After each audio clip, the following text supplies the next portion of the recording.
tuduhan musiman lainnya, yaitu persoalan tanggal peringatan kelahiran Yesus Kristus. Lukas 2 ayat 11. Hari ini telah lahir bagimu juru selamat, yaitu Yesus Kristus, Tuhan di kota Daud. Anda melihat di sini Alkitab tidak menulis 25 Desember. Dengan dalil ini, orang-orang menyatakan Yesus tidak dicatat lahir 25 Desember. Hanya dituliskan hari ini, tetapi bukan tanggalnya. Bagaimana mungkin orang Kristen itu merayakan hari lahir Tuhan Yesus pada 25 Desember? Pastilah itu salah. Catatan bapak-bapak gereja tentang 25 Desember tidak bisa diklaim salah begitu saja. Bapak-bapak gereja pastilah memiliki dasar untuk menentukan tanggal 25 Desember itu. Tuhan Yesus lahir di Ir David, lahir di kota Daud. Dalam Alkitab ada dua macam kota Daud. Yang pertama adalah kota Bethlehem. Sebab di Bethlehem Raja Daud itu lahir. Kemudian ada kota Yerusalem yang juga disebut sebagai kota Daud. Kenapa disebut kota Daud? Karena Yerusalem adalah satu kota yang direbut oleh Daud dari tangan orang Yebus. Dan ini merupakan satu penggenapan dari apa yang dijanjikan oleh Tuhan kepada Abraham tentang tanah bagi keturunannya yang baru diraih dengan kekuasaan Daud sebagai raja di Yerusalem dan merebut tanah Yerusalem dari orang-orang Yebus. Dari tahun ke tahun akan selalu diulang-ulang bahwa Christmas itu pagan, Natal itu kafir, kelahiran dewa matahari, kelahiran dewa Nimrod, kelahiran dewa Saturnalia, kelahiran dewa Apollo, dan seterusnya. Jadi semuanya seragam lahir pada 25 Desember.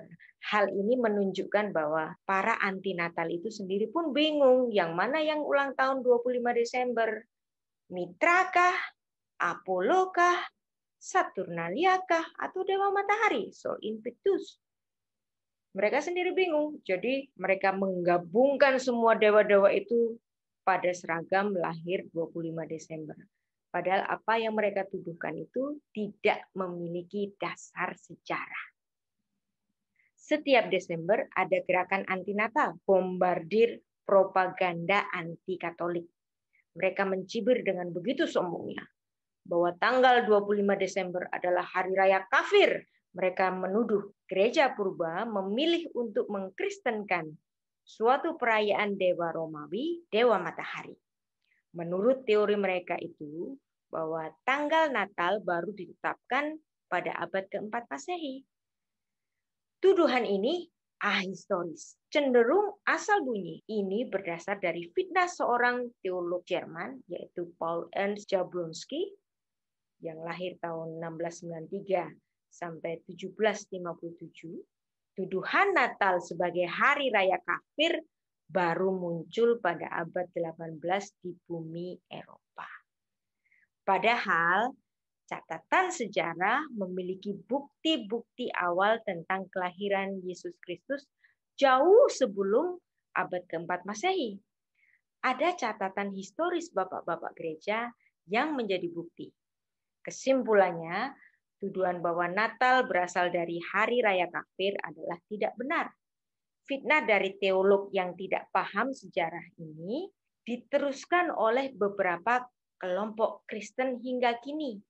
Ada satu quote yang bagus sekali dari Martin Luther King Jr. In the end, we will remember not the words of our enemies, but the silence of our friend. Sebagai sahabat Anda, saya ingin meluruskan segala tuduhan-tuduhan, juga gugatan-gugatan dari kalangan teolog sendiri tentang 25 Desember.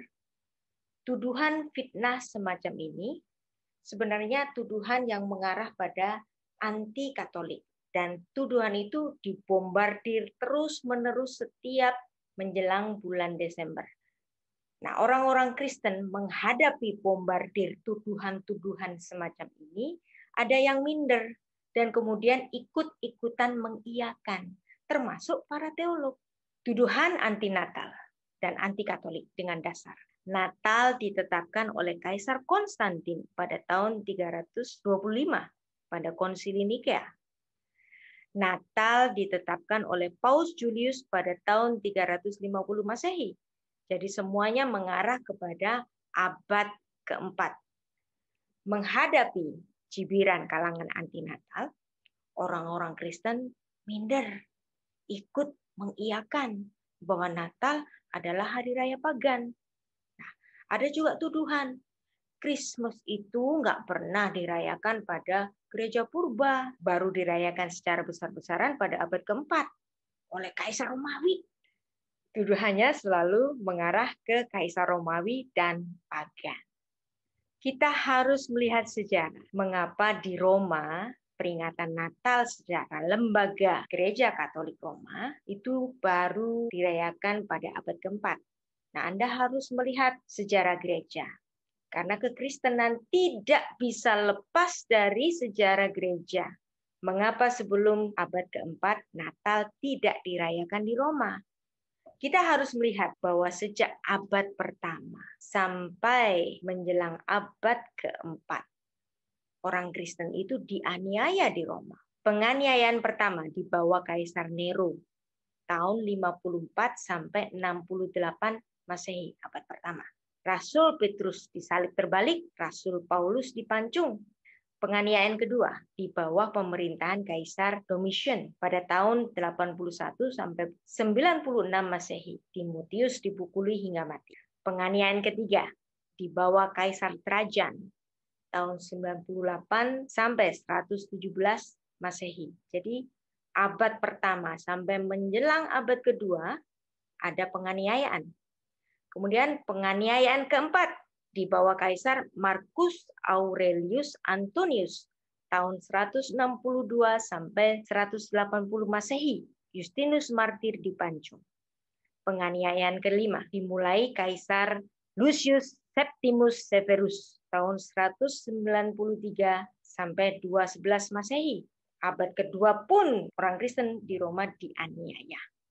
Penganiayaan keenam di bawah Kaisar Marcus Claudius Pupienus Maximus tahun 164 sampai 238 Masehi. Hippolytus diikatkan pada kuda liar lalu diseret sepanjang jalan sampai ia mati. Penganiayaan ketujuh di bawah Kaisar Decius tahun 249 sampai 251. Origen dibakar. Penganiayaan ke-8 di bawah Kaisar Valerian 253 sampai 260 Masehi. Penganiayaan ke-9 di bawah Kaisar Aurelian. Penganiayaan ke-10 di bawah Kaisar Diocletian pada tahun 284 sampai 305 Masehi.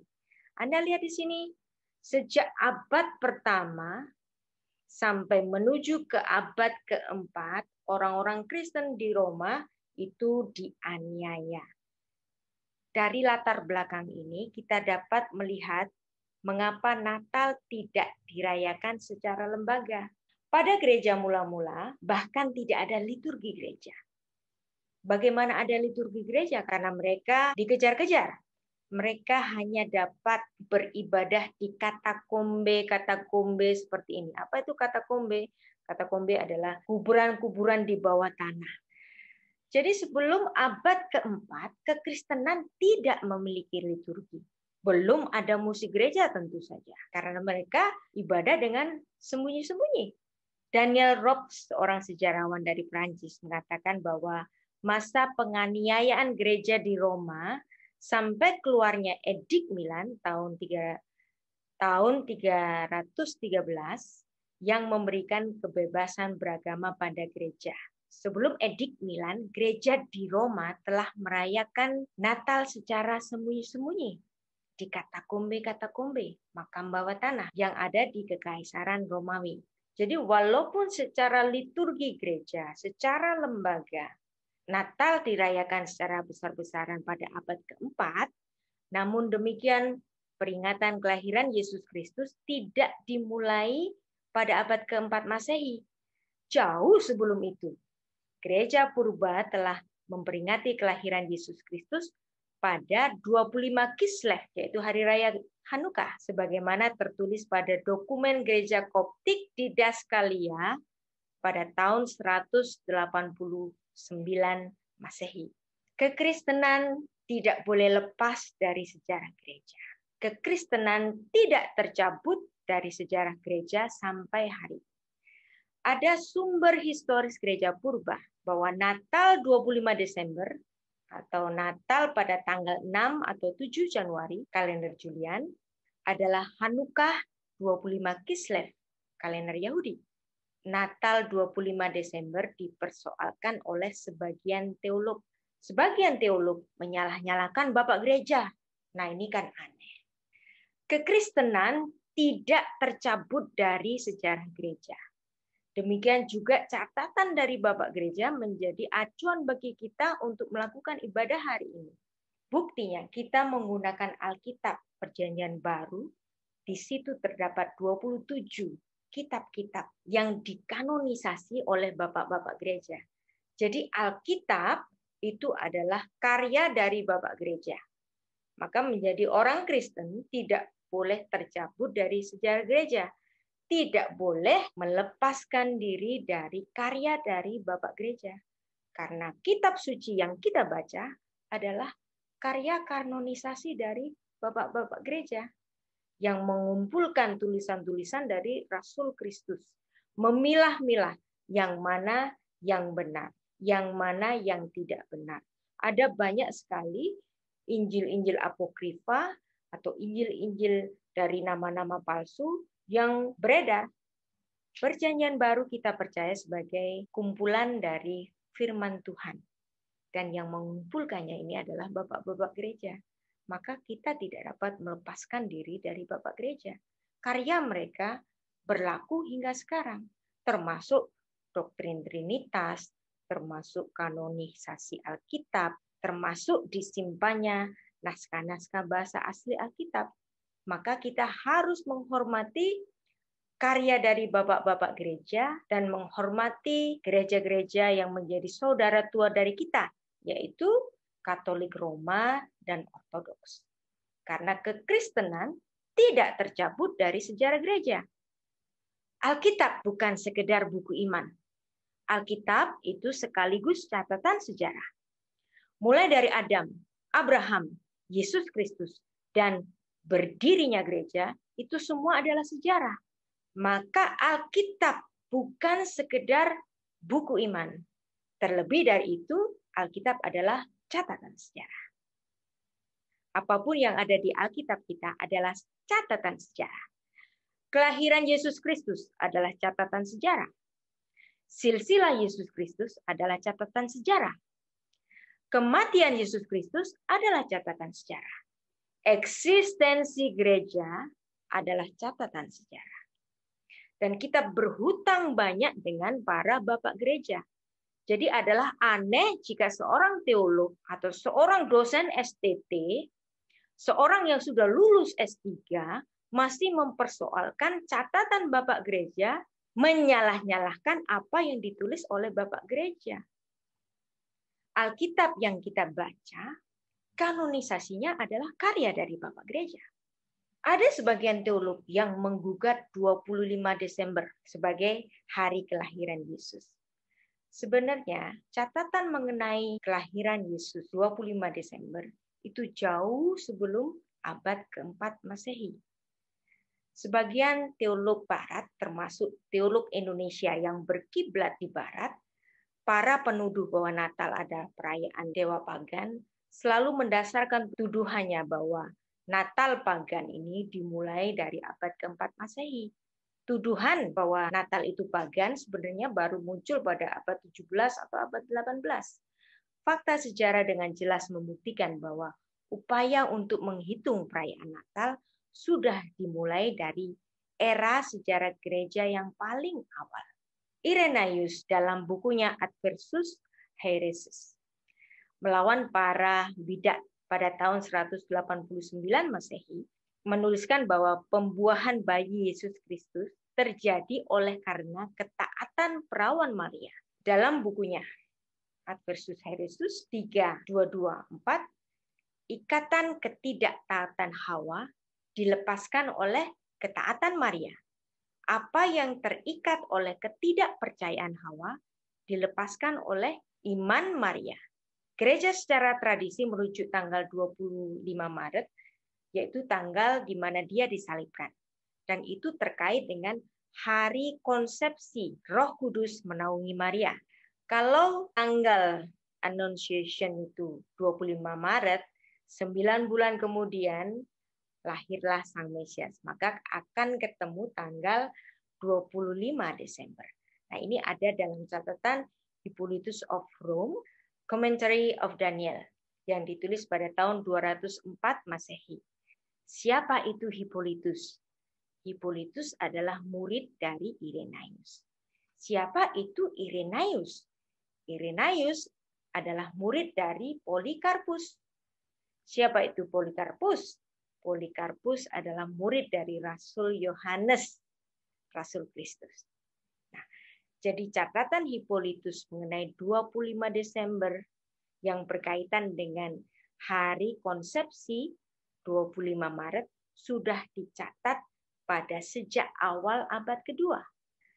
Sebelum itu, ada catatan sejarah yang disimpan dalam dokumen gereja bahasa Latin di Centuriators Magdeburg. Bapak Gereja Theophilus menetapkan peringatan kelahiran Tuhan Yesus itu pada hari apapun pada tanggal 25 Desember. Dan ini menjadi identifikasi yang paling awal tentang tanggal 25 Desember.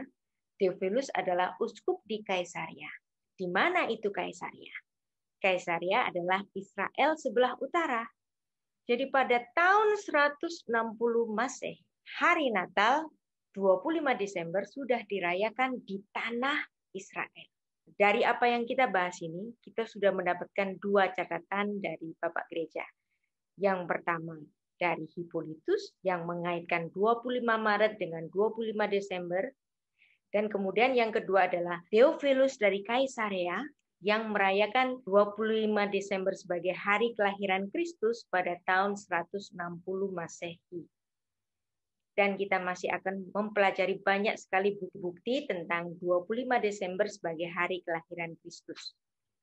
Mari kita membaca bukti sejarah yang dikutip oleh Hospinian. Menyatakan, Bapak Gereja Theophilus, Uskup Kaisaria di Palestina, yang hidup pada masa pemerintahan Kaisar Commodus, mungkin adalah orang yang pertama yang secara eksplisit memberikan pernyataan mengenai Natal tahun 160 Masehi. Kita harus merayakan hari kelahiran Tuhan kita pada tanggal 25 Desember yang akan berlangsung pada hari apapun. Selanjutnya kita akan membaca tulisan dari Julius Africanus dalam Chronographia. Bisa dibaca dalam Oxford Dictionary of Late Antiquity, first edition. Pada halaman 340, Julius Africanus di sini memberikan informasi mengenai tanggal 25 Maret yang dikaitkan dengan inkarnasi. Jadi inilah hari konsepsi. Julius Africanus, walau ia tidak bicara mengenai adanya perayaan Natal, ia secara implisit menyatakan bahwa 25 Desember sebagai tanggal kelahiran Kristus. Dalam halaman 340 tadi, ia mengatakan bahwa dunia diciptakan pada tanggal 25 Maret berdasarkan kronologi Yahudi dan sejarah Kristen perdana. Ia menyatakan bahwa tanggal 25 Maret ini Sang Firman Allah menjelma menjadi manusia, inkarnasi. Masa konsepsi. Hal ini membuat sense simbolik yang sempurna karena pada saat penjelmaan ini penciptaan yang baru dimulai.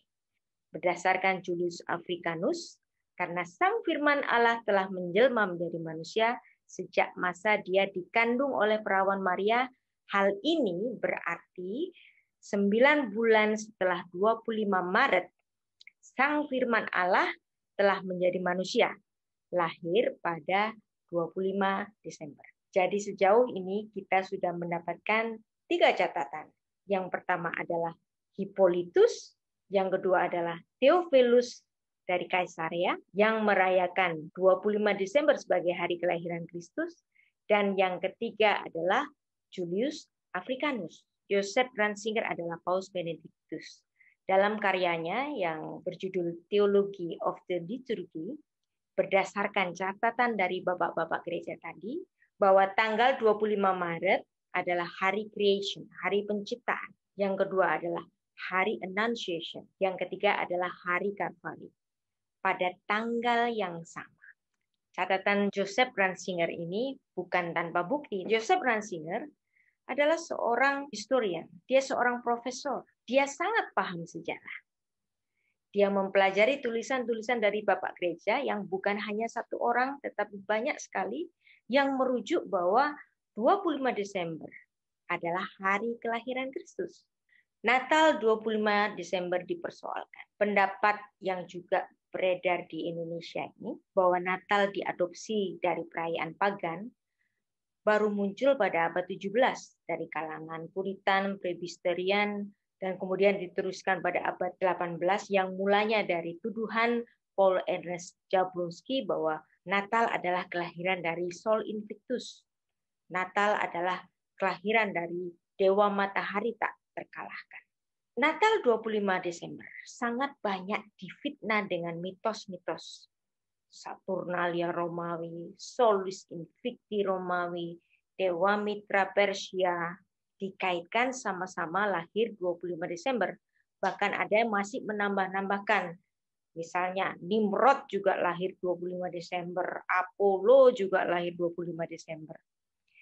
Klaim-klaim yang dipaparkan bahwa Natal diadopsi dari 2 atau 3 atau lebih perayaan pagan, yaitu perayaan Saturnalia, Dewa Saturnus.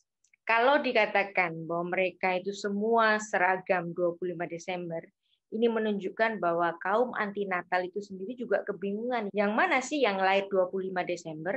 Kan tidak mungkin semuanya akan lahir secara seragam 25 Desember. Artinya di sini para anti Natal sendiri juga tidak memiliki dasar yang kuat mengenai tuduhan-tuduhan mereka sendiri. Asal bunyi saja. Klaim-klaim yang dipaparkan adalah bahwa Natal diadopsi dari 2 atau bahkan 3 atau bahkan lebih perayaan pagan. Perayaan Saturnalia untuk menyembah Dewa Saturnus dan Dis Natalis Solis Invicti, yaitu kelahiran Dewa Matahari yang tak terkalahkan. Banyak mitos beredar dan banyak fitnah beredar bahwa Saturnalia dirayakan pada tanggal 25 Desember. Sehingga orang-orang menganggap Natal diadopsi dari perayaan Saturnalia ini karena tanggalnya sama. Tetapi tidak seperti itu faktanya. Perayaan Saturnalia adalah perayaan Romawi kuno untuk penyembahan terhadap Dewa Saturnus. Pada permulaan bulan Desember, para petani sudah harus menyelesaikan segala aktivitas pertanian musim gugurnya. Dan kemudian dilanjutkan dengan penyembahan terhadap Saturnus dengan sebuah perayaan bernama Saturnalia. Saturnalia resminya dirayakan pada tanggal 17 hingga 23 Desember. Nah, jelas di sini bukan 25 Desember.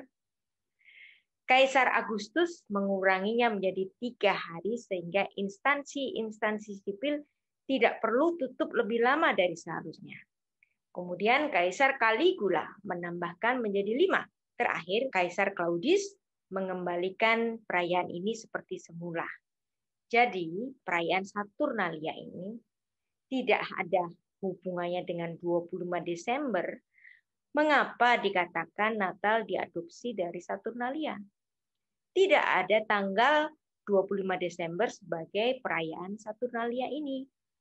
Adakah bukti sejarah kelahiran Dewa Saturnus, Dewa Sol Invictus, Dewa Mitra yang sama-sama lahir pada 25 Desember? Tidak ada. Jadi tuduhan ini asal bunyi. Ambrosius Theodius Macrobius adalah seorang penganut agama pagan Romawi yang hidup sekitar paruh pertama abad ke-5 Masehi. Dalam bukunya yang berjudul Saturnalia, bahwa perayaan Saturnalia jatuh pada tanggal 16 sampai 18 Desember kalender Julian. Berdasarkan bukti sejarah dari Macrobius ini, kita melihat bahwa tidak ada hubungannya dengan 25 Desember, Natalnya orang Kristen. perayaan Dewa Sol Invicti Romawi jatuh pada winter solstice pada abad 1 sampai 5 Masehi. Winter solstice terjadi pada tanggal 19 sampai 23 Desember. Jadi, ini bukan 25 Desember. Roma pada abad 1 sampai 4 Masehi. Winter solstice pada abad 5 Masehi berlangsung tanggal 19 sampai 20 Desember. Sehingga kedua hari raya kafir Saturnalia maupun Sol Invicti sangat bukan merupakan asal-usul dari Natal 25 Desember. Jadi kita melihat banyak sekali fitnah terhadap Natal. Hari raya kafir Saturnalia maupun hari raya kafir Sol Invictus dan Dewa Mitra dan seterusnya bukan asal-usul dari Natal 25 Desember. Jadi mengapa dikatakan Natal itu diadopsi dari hari raya kafir? Kecuali ini adalah fitnah. Hari Raya Natal yang sudah dirayakan oleh Uskup Kaisarea Theophilus, Bapak Gereja Theophilus, dan dirayakan secara diam-diam pada gereja di katakombe.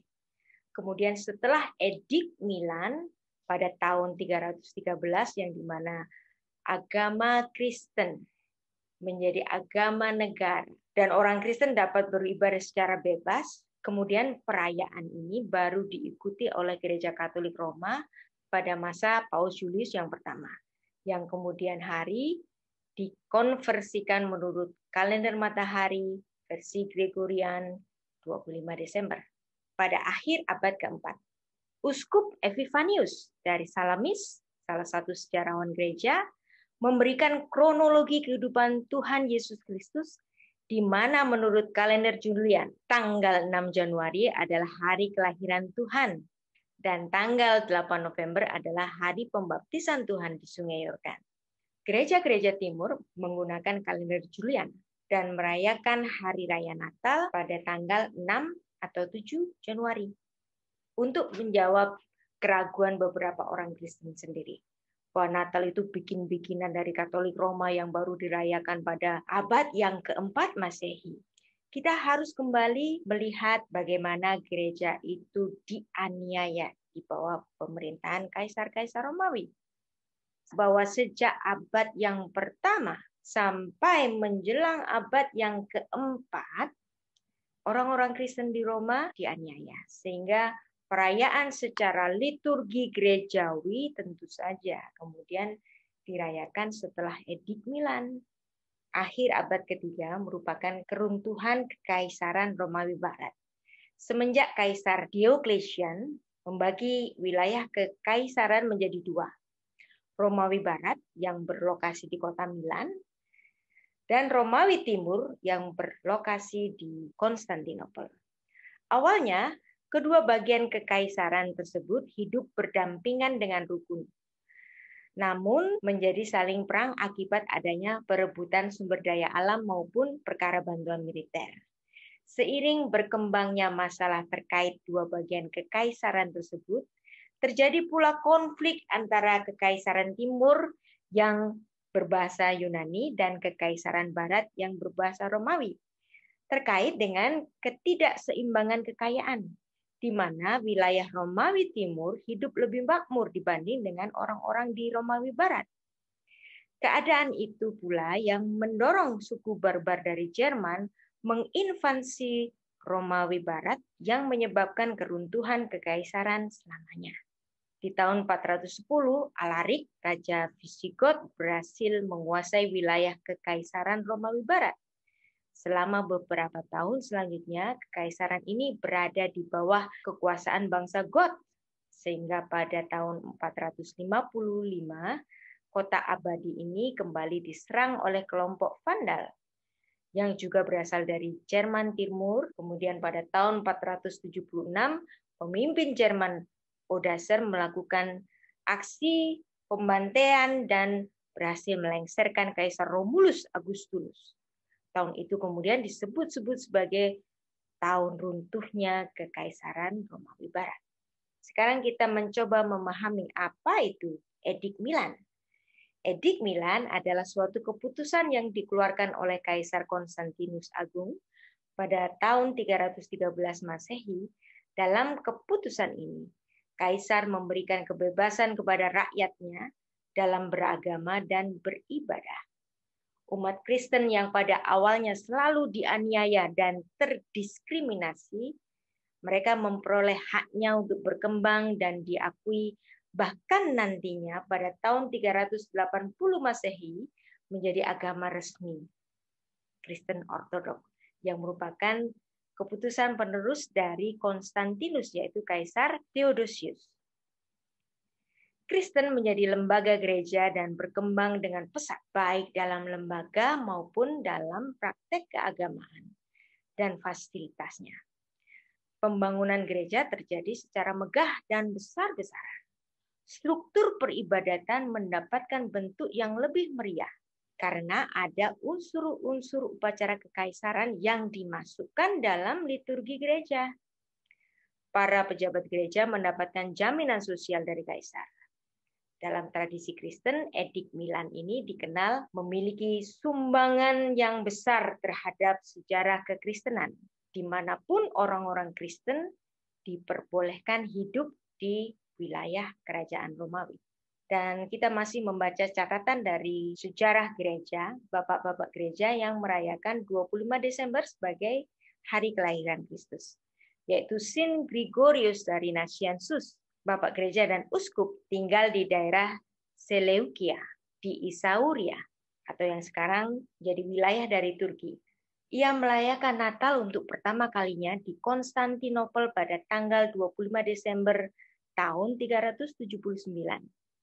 Dan pada permulaan abad kelima, biarawan terpelajar Saint Yohanes Cassianus dari Konstantinopel pergi ke Mesir untuk mempelajari peraturan-peraturan biara di sana antara tahun 418 hingga 425. Yohanes Cassianus menulis laporan pengamatannya. Ia memberitahukan kita bahwa uskup-uskup di wilayah itu pada masa tersebut menganggap pesta Epifani, yaitu penampakan Tuhan, sebagai hari kelahiran Tuhan.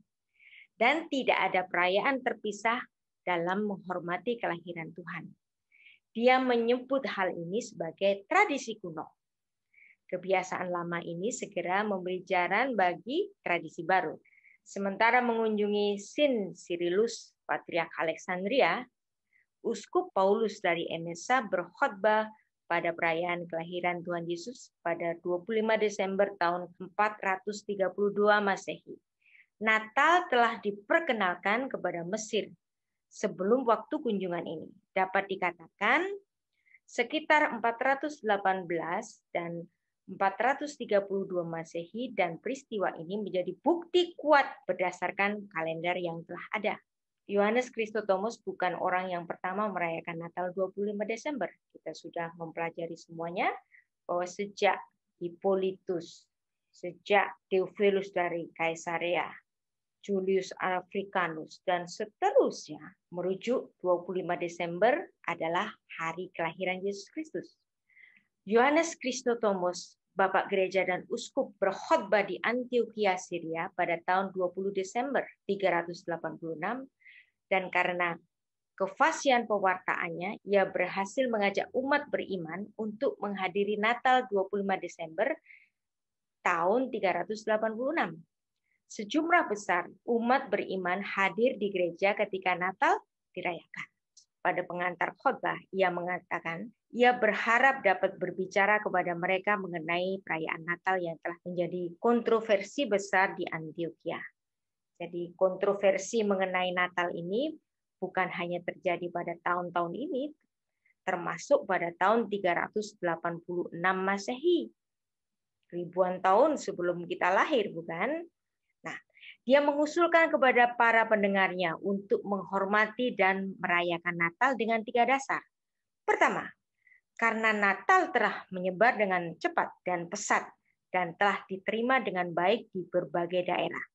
Yang kedua, karena waktu pelaksanaan sensus pada tahun kelahiran Yesus dapat ditentukan dari berbagai dokumen kuno yang tersimpan di Roma.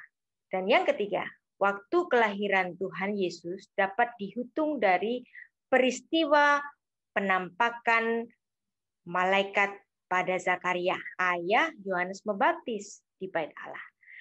Zakaria sebagai imam agung masuk ke dalam tempat Maha Kudus pada hari penebusan dosa, Yom Kippur, yang disusul dengan Hari Raya Sukkot. Hari-hari tersebut pada kalender Romawi adalah jatuh pada sekitar bulan September atau Oktober. 6 bulan sesudah peristiwa ini, malaikat Gabriel datang kepada Maria, sehingga jika dihitung secara tepat 6 bulan kemudian, itu jatuhnya pada bulan Maret. 9 bulan kemudian Yesus Kristus lahir. Lahir pada bulan Desember.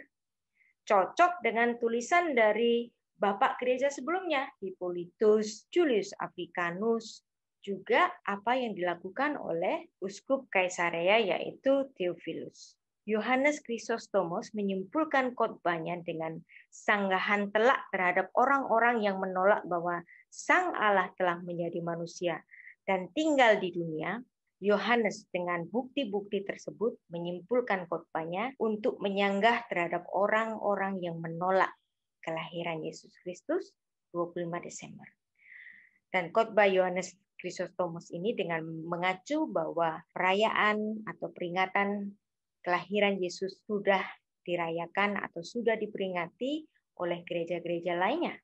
Ensiklopedia Britannica pada edisi yang ke-11 tahun 1910 mencatat tentang apa yang dituliskan oleh bapak-bapak gereja tadi.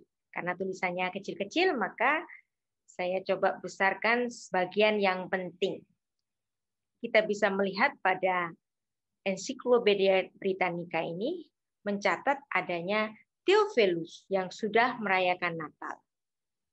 Anda lihat di sini, Theophilus of Antiochia yang sudah merayakan Natal pada tahun 160 Masehi. Ada nama Theophilus, seperti yang sudah kita pelajari tadi.